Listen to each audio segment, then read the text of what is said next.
Hi friends, மாயா சீனு சீரியலை பற்றி தான் நம்ம இந்த வீடியோக்குள்ளே பார்க்க போகிறோம். வாங்க நம்ம வீடியோக்குள்ளே போகலாம். கதிர் கார்த்தியை மாட்ட வச்சுருந்தாங்க. இதனால் கார்த்தி அரெஸ்ட் பண்ணி கூட்டிகிட்டு போகும்போது அப்போ கார்த்தி சொல்லிட்டு இருக்கிறாங்க, இன்றைக்கி உன் வீட்டில் ஒருத்தரோட கதை முடிய போகுது பார் அப்படின்னு சொல்லவும், இதை கேட்டதுமே கதிர் அதிர்ச்சி அடைகிறாங்க. அப்போ கதிர் மாயா கிட்ட இந்த விஷயத்தை பற்றி சொல்கிறாங்க. எல்லாருமே ஜாக்கிரதையாக இருங்க, இன்றைக்கி என்னமோ தப்பு நடக்க போகுது, இந்த கார்த்தி வேறு இந்த மாதிரிக்கு சொல்லிட்டு போகிறான், அதனால கொஞ்சம் பார்த்துக்கோ அப்படின்னு சொல்லவும் மாயாவும் சரி அப்படிங்கிறாங்க. அடுத்ததுங்க பார்த்தோம்னா புவனேஸ்வர் அவங்க சொல்கிறாங்க, நம்ம வீட்டு வாரிசான கார்த்தியை அவன் உள்ள திட்டாம்ல கதிர், அவன்கிட்ட எவ்வளோ கேட்டதுக்கப்புறம் அவன் விட மாட்டேன்னு சொல்லிட்டாம்ல, அதனால இப்போ உடனே ரகுராமோட கதையை முடிச்சே ஆகணும் அப்படின்னு சொல்லிட்டு கணபதிக்கு ஃபோன் பண்ணு அப்படிங்கிறாங்க. கணபதினு சொல்லி யாருன்னு பார்த்தோம்னா பூஜை பண்ணுறதுக்காக ஒருத்தர் அனுப்பி வச்சிருக்காங்களா ரகுராமோட வீட்டுக்கு, அவங்க பேராக தான் இருக்குது. அப்போ அவங்களுக்கு ஃபோன் பண்ணவும் என்னாச்சு மேடம் அப்படின்னு சொல்லி கேட்கும்போது ரகுராம் கதையை முடிச்சிரு அப்படிங்கிறாங்க. உங்ககிட்ட தான் கூர்மையான ஆயுதம் வச்சிருக்கிறேல, அதை வச்சு நீ முடிச்சிரு அப்படின்னு சொல்லவும் உடனே அவரு சரி அப்படிங்கிறாங்க. அடுத்ததுங்க பார்த்தோம்னா மாயா ஒவ்வொருத்தரையாக பார்க்குறாங்க. அதாவது நம்ம வீட்டில் யாருடைய கதையோ முடிய போகுதுன்னு சொல்லிக்கிட்டு கதிர் வர ஃபோன் பண்ணி சொல்லியிருக்கிறான். ஆனால் யாருன்னு தெரியல, புதுசாக யார் வந்திருக்கிறாங்க, யார் இந்த மாதிரிக்கு பண்ண போகிறாங்க அப்படின்னு சொல்லிக்கிட்டு மாயா பார்த்துட்டு இருக்கும்போது மாயாவுக்கு தெரிஞ்சிருது. அதாவது கணபதியை அவங்க கண்டுபிடிச்சிருந்தாங்க. இவர் தான் நம்ம பெரியப்பாவை ஏதோ பண்ண போகிறார் அப்படின்னு சொல்லிட்டு அவங்களுக்கு கண்டுபிடிச்சிருந்தாங்க. அப்போ சீனுக்கிட்ட இந்த விஷயத்தை பற்றி சொல்கிறாங்க. சீனு இந்த மாதிரிக்கு நடந்து போச்சுது, கதிர் எனக்கு ஃபோன் பண்ணுனா அதனால பெரியப்பாவுக்கு தான் உயிருக்கு ஆபத்தாக இருக்கும், கார்த்தியை அரெஸ்ட் பண்ணனால நம்ம வீட்டில் ஒருத்தரோட கதையை முடிக்கணும்னு சொல்லிட்டு இந்த மாதிரிக்கு சொல்லிட்டா அப்படிங்கவும், அப்போ யார் பண்ண போகிறாங்க அப்படின்னு சொல்லிட்டு சீனு கேட்கும்போது வேற யாரும் இல்லை, புதுசாக வந்திருக்கிறாருல அந்த கணபதி இவர் தான் அப்படின்னு சொல்லவும், இப்போ என்ன பண்ணுறதுக்கு மாயா அப்படின்னு சொல்லி சீனு கேட்கும்போது உடனே மாயா ஒரு திட்டத்தை சொல்கிறாங்க. உடனே சீனுவும் சரி அப்படிங்கிறாங்க. அடுத்தங்க பார்த்தோம்னா ரகுராமுக்கு பூஜையெல்லாம் பண்ணிட்டு இருக்கிறாங்க. தனாவும் ஜானகி சேர்ந்து பூஜையெல்லாம் பண்ணிட்டு இருக்கும்போது அப்போ அந்த கணபதி பார்த்தோம்னா கூர்மையான ஆயுதத்தை எடுக்கிறாங்க. இதுதான் சரியான நேரம், எல்லாருமே பூஜையில் தான் கவனமாக இருந்துட்டு இருக்கிறாங்க, அதனால் இந்த நேரத்தில் நம்ம ரகுராம் கடையை முடிச்சிடலான்னு சொல்லிக்கிட்டு அந்த கூர்மையான ஆயத்தை எடுக்க வரும்போது அங்கே பார்த்தோம்னா அவங்க மாயா ஏற்கனவே ஜோசியர்கிட்ட கண்ணை காட்டியிருந்தாங்க. அவரும் புகையை போட்டு விடுதாங்க.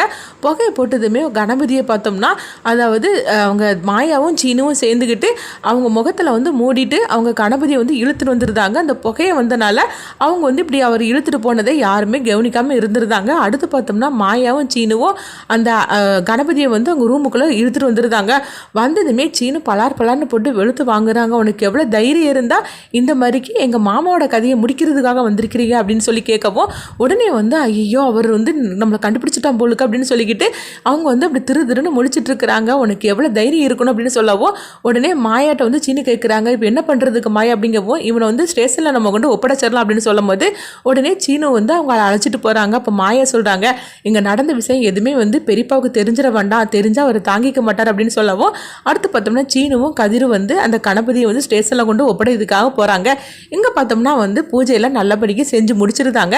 முடிச்சதுமே தானாவும் அங்கேருந்து கிளம்பி போனதுக்கப்புறமா அப்போ மாயா ஜானகிட்ட அங்கே நடந்த விஷயத்தெல்லாம் சொல்கிறாங்க. இதை கிட்டதுமே ஜானகி அதிர்ச்சி அடைகிறாங்க. என்ன மாயா நீ சொல்லிட்டு இருக்க அப்படிங்கும்போது, ஆமாம் பெரியம்மா, அதாவது கார்த்தியை அரெஸ்ட் பண்ணி இப்படி கூட்டிகிட்டு போயாச்சுது, அதனால அந்த கோவத்தில் இந்த மாதிரிக்கு புவனேஸ்வரி இவரை திட்டம் போட்டு நம்ம வீட்டுக்கு அனுப்பி வச்சிருக்கிறா, அதுவும் பெரியப்பாவோட கதையை முடிக்கிறதுக்காக அப்படின்னு சொல்லவும் இது கேட்டதுமே ஜானகிக்கு வந்ததே ஆவேசம். இப்பவுமே நீ என் கூட வா அப்படின்னு சொல்லவும் பெரியம்மா கொஞ்சம் அமைதியாக இருங்க பெரியம்மா அப்படிங்கிறாங்க.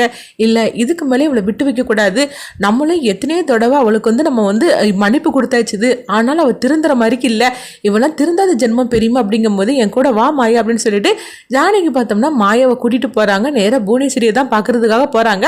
புவனேஸ்வரி வீட்டுக்கு போனதுமே ஜானகி கத்த ஆரம்பிச்சிருந்தாங்க.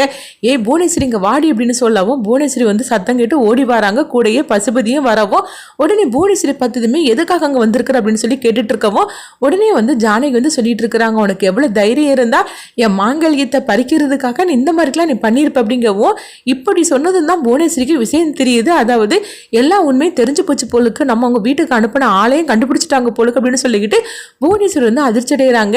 ஏண்டி உனக்கு ஏற்கனவே நான் எவ்வளவோ எச்சரிக்கை கொடுத்துருக்கிறேன், ஆனாலும் நீ திருந்தாத ஜென்மமாக இருந்துட்டு இருக்கிற, உனக்கு எவ்வளோ தைரியம் இருந்தால் நீ என் புருஷனை கதையை முடிக்கிறதுக்காக நீ அனுப்பி வச்சிருப்ப, உன் வீட்டு வாரிசை அதாவது உள்ளே போயிருக்கிறான்னா அவன் செஞ்ச தப்புக்கு தாண்டி உள்ளே போயிருக்கிறான், ஆனால் அதுக்காக அதாவது எவ்வளோ நல்லவராக இருக்கப்பட்ட என் புருஷனை இந்த மாதிரி கதையை முடிக்கிறதுக்காக நீ அனுப்பி விட்டுருப்பியா, உனக்கு எவ்வளோ தைரியம் இருக்கணும், அப்போ நீ இருக்கிறனால தானே இந்த மாதிரிக்கு ஒவ்வொரு தடையும் பிரச்சனை கொடுத்துட்டே இருக்கிற, இப்போ பாரு நான் உன் கதையை முடிக்க போகிறேன் அப்படின்னு சொல்லியவும் இது கட்டதுமே புவனேஸ்வரி அதிர்ச்சி அடைகிறாங்க. இப்போ பசுபதி சொல்கிறாங்க, அங்கே பாரு ஜானகி இந்த மாதிரிலாம் பேசிட்டு இருக்காத, ஒழுங்கு மரியாதை வீட்டை விட்டு விட்டு வெளியே போ அப்படிங்கவோ உடனே மாயா வந்து சொல்றாங்க, எவ்வளவு தைரியம் இருந்தா எங்க பெரியப்பாவோட கதையை முடிக்கிறதுக்காக அந்த மாதிரி பண்ணியிருப்பீங்க, நாங்க என்னன்னா வீட்டை விட்டு வெளியே போகணும் அப்படின்னு சொல்லவும் உடனே வந்து பசுபதியை பார்த்து மாயா சொல்றாங்க, இங்க பாரு உன் பையனை ஒழுங்கா வளர்க்கறதுக்கு உனக்கு துப்பு இல்லை, நீ என்னன்னா இந்த மாதிரிக்கு எங்களை போட்டு மிரட்டிட்டு இருக்கிறீ அப்படின்னு சொல்லும் போது அங்க பார்த்தோம்னா ஜானகி வந்து இவங்க கிட்ட எல்லாம் பேச்செல்லாம் இருக்கக்கூடாது, இவங்ககிட்ட எல்லாம் வந்து வெளுத்து வாங்க தான் செய்யணும், அப்பதான் இவங்க திருந்துவாங்க,